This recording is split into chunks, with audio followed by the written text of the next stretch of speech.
আল্লাহু আকবার,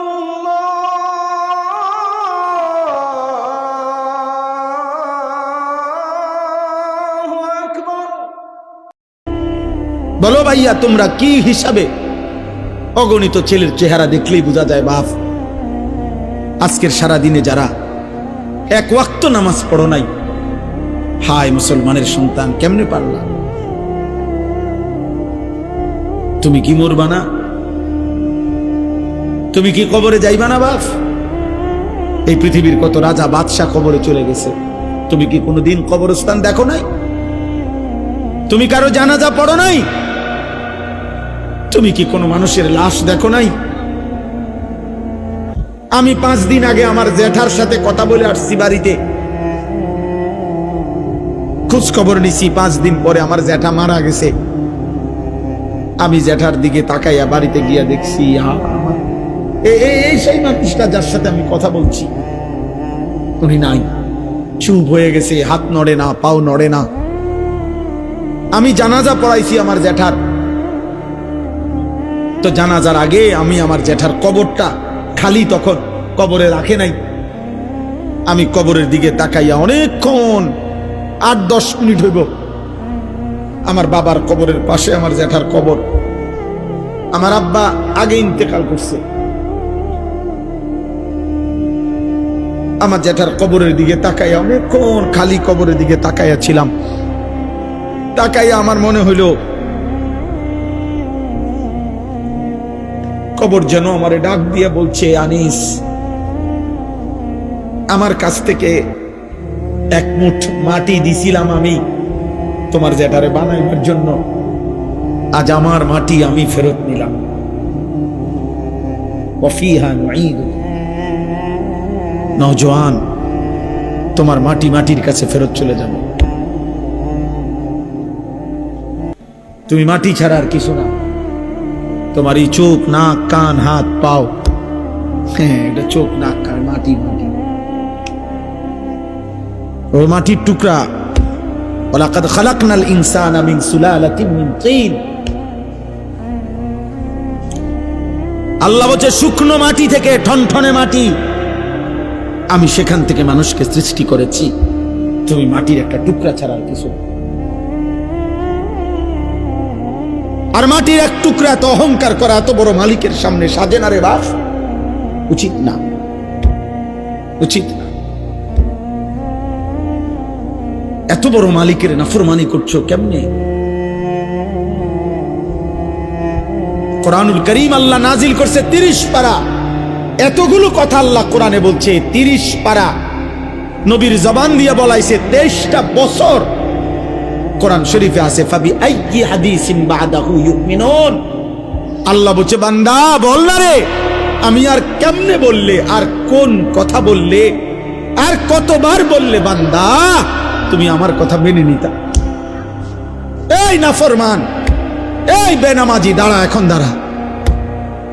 ফজরের নামাজ পড়ো না যারা, গত 1 বছর ধরে হাইওয়ান, মুসলমানের বাচ্চা এত নিকৃষ্ট হয়? তোর কোনো মা নাই, তোর কোনো বাপ নাই বেটা, তোর কোনো আল্লাহ নাই, তোর কোনো নবী নাই, তোর কোনো ধর্ম নাই। নাফরমান। জীবন মানে হুদা ভাত, জিন্দিগি মানে শুধু ভাত, জীবন মানে শুধু ঘুম, জীবন মানে শুধু পেশাব পায়খানা, জীবন মানে শুধু লজ্জাস্থানের চাহিদা পূরণ। এগুলো তো কুত্তারও পূরণ হয়।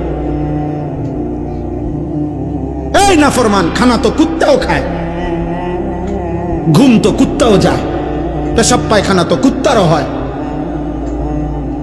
লজ্জাস্থানের চাহিদা তো কুকুরও পূরণ করে। কুকুরের বাচ্চা হয় না? কথা বলে না, কুত্তার বাচ্চা হয়নি তো কুকুরের বাচ্চা হয়, মানেই তো তার চাহিদা পূরণ না হইলে বাচ্চা হয় কেমন? তো তুমি এটা কি ভাবছো বাপ? 1 ওয়াক্ত নামাজও পড়তা না, কেমনে বাঁচবা? ফাকাইফা তাত্তাকুনা ইন কাফারতুম ইয়াওমান ইয়াজালুল বিলদানা শিবা।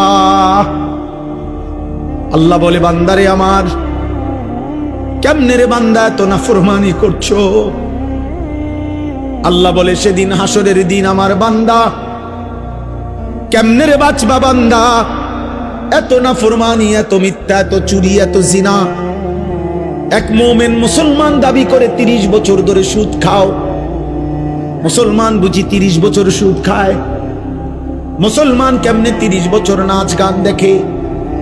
মুসলমানের মা, মুসলমানের বোন কেমনে 20 বছর ধরে বেপর্দা?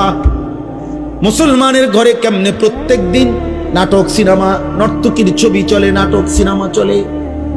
আল্লাহ বলেন, আমার বান্দা এই যে দিন রাত নাফরমানি করছো, ফাকাইফা তাত্তাকুন, ওই হাসরের দিন কেমনে বাঁচবা বান্দা?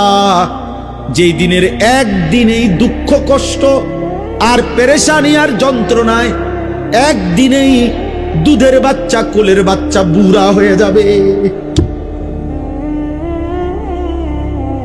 ইয়াউমান ইয়াজালুল বিলদানা শিবা, একদিনে ইয়াউমান, কয় দিনে? একদিনে বাচ্চা বুড়া হয়ে যাবে,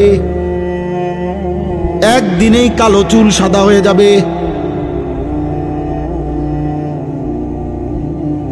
খামখেয়ালি করো না বাপ, শেষ কথা শেষ। তুমি আল্লাহর বেষ্টনীতে আছো, আমিও। আমাদের জন্য আল্লাহ তাআলার ইন্তজাম করা আছে। তুমি আল্লাহর এই ইন্তজামের বাইরে যাইতে পারতা না। আল্লাহর বেষ্টনীর ভিতরে থাইকেই মৃত্যুর যন্ত্রণা আসবে। এই কথাটাই আল্লাহ এখানে বলছে। এবার দেখেন তর্জমা শুনেন, তাই শেষ কথা।